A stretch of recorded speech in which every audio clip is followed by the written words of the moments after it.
Hi ಎಲ್ರಿಗೂ ನಮಸ್ಕಾರ. ಮತ್ತೊಮ್ಮೆ GSS ಸ್ಟಡಿ ಸರ್ಕಲ್ಗೆ ಆತ್ಮೀಯವಾದಂಥ ಸ್ವಾಗತ. ಆತ್ಮೀಯ ಸ್ಪರ್ಧಾ ಮಿತ್ರರೇ, ನಾವು ಪ್ರಮುಖವಾಗಿ ಇವತ್ತಿನ ಅವಧಿಯಲ್ಲಿ ಭೌತಶಾಸ್ತ್ರ ವಿಷಯಕ್ಕೆ ಸಂಬಂಧಪಟ್ಟಂತೆ ಪ್ರಮುಖ ಪ್ರಶ್ನೋತ್ತರಗಳನ್ನು ನೋಡ್ತಾ ಹೋಗೋಣ. ನಾಳೆ ನಡೀತಕ್ಕಂಥ ಸಿವಿಲ್ ಪೊಲೀಸ್ ಕಾನ್ಸ್ಟೇಬಲ್ಗೆ ಈ ಪ್ರಶ್ನೆಗಳು ಇಂಪಾರ್ಟೆಂಟ್ ಆಗಿರ್ತವೆ, ಯಾಕಂದರೆ ಬರ್ತಕ್ಕಂಥ ಚಾನ್ಸಸ್ ಹೆಚ್ಚಾಗಿರ್ತವೆ. ಅಂಥ ಪ್ರಶ್ನೆಗಳನ್ನೇ ಇಲ್ಲಿ ಡಿಸ್ಕಷನ್ ಮಾಡ್ತಕ್ಕಂಥದ್ದು. ಕೊನೆವರೆಗೆ ವಿಡಿಯೋನ ನೋಡಿ ಅಂತ ಹೇಳ್ತಾ ಬನ್ನಿ ಶುರು ಮಾಡೋಣ. ಮೊದಲ ಪ್ರಶ್ನೆ, ಗಾಳಿಯ ವೇಗವನ್ನು ಅಳೆಯಲು ಬಳಸುವ ಸಾಧನ ಯಾವುದು ಅಂತಕ್ಕಂಥದ್ದು.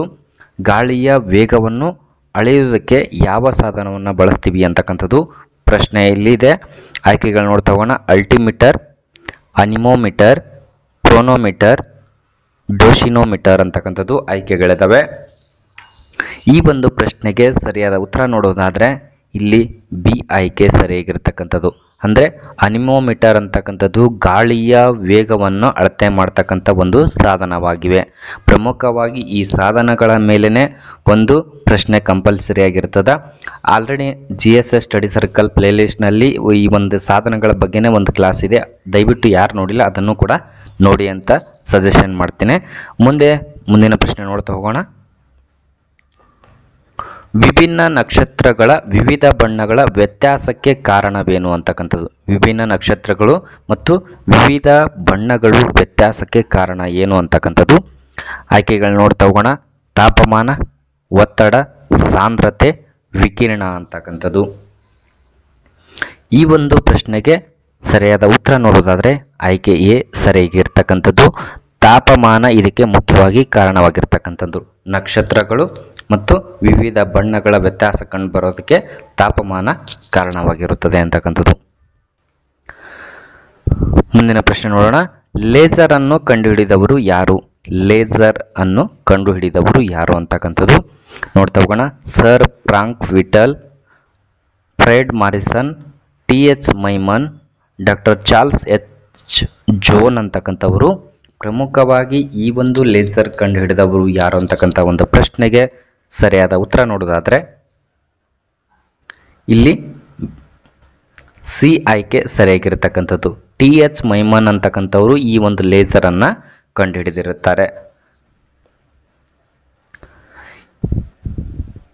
ಈ ಲೇಸರ್ ಅಂತಕ್ಕಂಥದ್ದು ಮುಖ್ಯವಾಗಿ ಈ ಪದವು ವಿಕಿರಣ ಪ್ರಚೋದಿತ ಹೊರಸೂಸುವಿಕೆಯಿಂದ ಬೆಳಕಿನ ವರ್ಧನೆಯ ಸಂಕ್ಷಿಪ್ತ ರೂಪವಾಗಿದೆ ಅಂತೇಳಿ ಹೇಳಬಹುದು. 1960ರಲ್ಲಿ ಅಮೆರಿಕದ ಇಂಜಿನಿಯರ್ ಆಗಿರ್ತಕ್ಕಂಥ ಭೌತಶಾಸ್ತ್ರಜ್ಞ ಥಿಯೋಡರ್ ಹೆರಾಲ್ಡ್ ಮೈಮನ್ ಅಂತಕ್ಕಂಥವ್ರು ಇದನ್ನು ಸಂಶೋಧನೆ ಮಾಡ್ತಾರೆ. ಲೇಸರ್ ಅಂತಕ್ಕಂಥದ್ದು 1960ರಲ್ಲಿ ಸಂಶೋಧನೆ ಆಗಿತ್ತು ಅಂತಕ್ಕಂಥದ್ದು ನೆನಪಿನಾಗಿಟ್ಕೊಳ್ಳೋಕ್ಕೆ ಸಾಧ್ಯ ಆಗಿರಬೇಕು. ಮುಂದೆ ನೋಡೋಣ.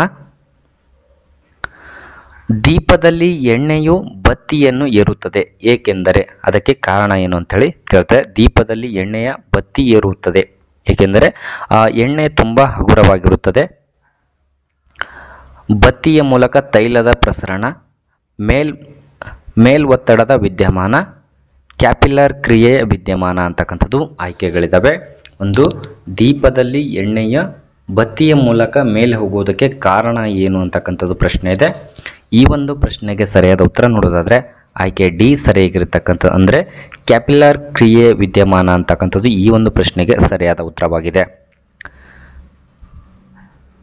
ನೋಡೋಣ ಮುಂದೆ ಅದಕ್ಕೆ ಒಂದು ಸಂಕ್ಷಿಪ್ತ ವಿವರಣೆ ಅಂತಕ್ಕಂಥದ್ದು. ಬತ್ತಿಯ ರಂಧ್ರಗಳು ಅಂದರೆ ಕಿರಿದಾದ ಸ್ಥಳದಲ್ಲಿ ಇರುವ ಕಾರಣ ಕ್ಯಾಪಿಲರ್ ಕ್ರಿಯೆ ನಡೀತದ ಅಂತಕ್ಕಂಥದ್ದು. ಅಂದರೆ ಇದು ಬತ್ತಿಯ ತೈಲವನ್ನು ಹೆಚ್ಚಿಸುತ್ತದೆ. ಕ್ಯಾಪಿಲರ್ ಕ್ರಿಯೆಯು ಗುರುತ್ವಾಕರ್ಷಣೆಯಂಥ ಯಾವುದೇ ಬಾಹ್ಯ ಶಕ್ತಿಗಳ ಸಹಾಯವಿಲ್ಲದೆ ಅಥವಾ ವಿರುದ್ಧವಾಗಿಯೂ ಸಹ ಕಿರಿದಾದ ಜಾಗದಲ್ಲಿ ಹರಿಯುವ ದ್ರವದ ಪ್ರಕ್ರಿಯೆಯಾಗಿದೆ ಅಂತೇಳಿ ಹೇಳಬಹುದಾಗಿದೆ. ಮುಂದಿನ ಪ್ರಶ್ನೆ ನೋಡೋಣ. ಸೂರ್ಯನಲ್ಲಿ ಶಕ್ತಿಯ ಉತ್ಪಾದನೆ ಪ್ರಕ್ರಿಯೆಯನ್ನು ಹೆಸರಿಸಿ ಅಂತಕ್ಕಂಥದ್ದು. ಸೂರ್ಯನಲ್ಲಿ ಶಕ್ತಿಯ ಉತ್ಪಾದನೆಯ ಪ್ರಕ್ರಿಯೆಗೆ ಏನೆಂದು ಕರೆಯಲಾಗುತ್ತದೆ ಅಥವಾ ಏನೆಂದು ಹೆಸರಿಸಲಾಗಿದೆ ಅಂತಕ್ಕಂಥದ್ದು. ಸೂರ್ಯನ ಶಕ್ತಿಯ ಉತ್ಪಾದನಾ ಪ್ರಕ್ರಿಯೆ ಆಯ್ಕೆಗಳು ನೋಡ್ತಾ ಹೋಗೋಣ. ಪ್ರಮುಖವಾಗಿ ಇಂಥ ಪ್ರಶ್ನೆಗಳೇ ಹೆಚ್ಚಾಗಿ ಸ್ಪರ್ಧಾತ್ಮಕ ಪರೀಕ್ಷೆಯಲ್ಲಿ ಕೇಳ್ತಕ್ಕಂಥದ್ದು. ಇವೇ ಪರೀಕ್ಷೆಯಲ್ಲಿ ಕನ್ಫ್ಯೂಸ್ ಆಗ್ತಕ್ಕಂಥದ್ದು. ದಯವಿಟ್ಟು ಇಂಥ ಪ್ರಶ್ನೆಗಳನ್ನೇ ಸ್ವಲ್ಪ ಪದೇ ಪದೇ ಓದ್ತಾ ಹೋಗ್ರಿ ಅಂತ ಹೇಳ್ತಾ ನೋಡೋಣ. ಪರಮಾಣು ವಿದಳನ, ವಿಕಿರಣಶೀಲತೆ, ಪರಮಾಣು ಸಮ್ಮಿಳನ, ಅಯಾನೀಕರಣ ಅಂತಕ್ಕಂಥದ್ದು. ಇಲ್ಲಿ ಪ್ರಮುಖವಾಗಿ ಈ ಪ್ರಶ್ನೆಗೆ ಸೂರ್ಯನಲ್ಲಿ ಶಕ್ತಿ ಉತ್ಪಾದನೆ ಪ್ರಕ್ರಿಯೆ ಯಾವುದಾಗಿದೆ ಅಂದರೆ, ಈ ಒಂದು ಪ್ರಶ್ನೆಗೆ ಸರಿಯಾದ ಉತ್ತರ ನೋಡೋದಾದರೆ ಪರಮಾಣು ಸಮ್ಮಿಳನ ಅಂತಕ್ಕಂಥದ್ದು. ಸಿ ಆಯ್ಕೆ ಸರಿಯಾಗಿದೆ ಅಂತಕ್ಕಂಥದ್ದು. ಸಿ ಆಯ್ಕೆ ಸರಿಯಾಗಿದೆ. ಮುಂದಿನ ಪ್ರಶ್ನೆ ನೋಡ್ತಾ ಹೋಗೋಣ. ಬೀಳುವ ಮಳೆ ನೀರಿನ ಹನಿಯು ಗೋಳಾಕಾರವನ್ನು ಪಡೆಯುತ್ತದೆ, ಇದಕ್ಕೆ ಕಾರಣವೇನು ಅಂತಕ್ಕಂಥದ್ದು.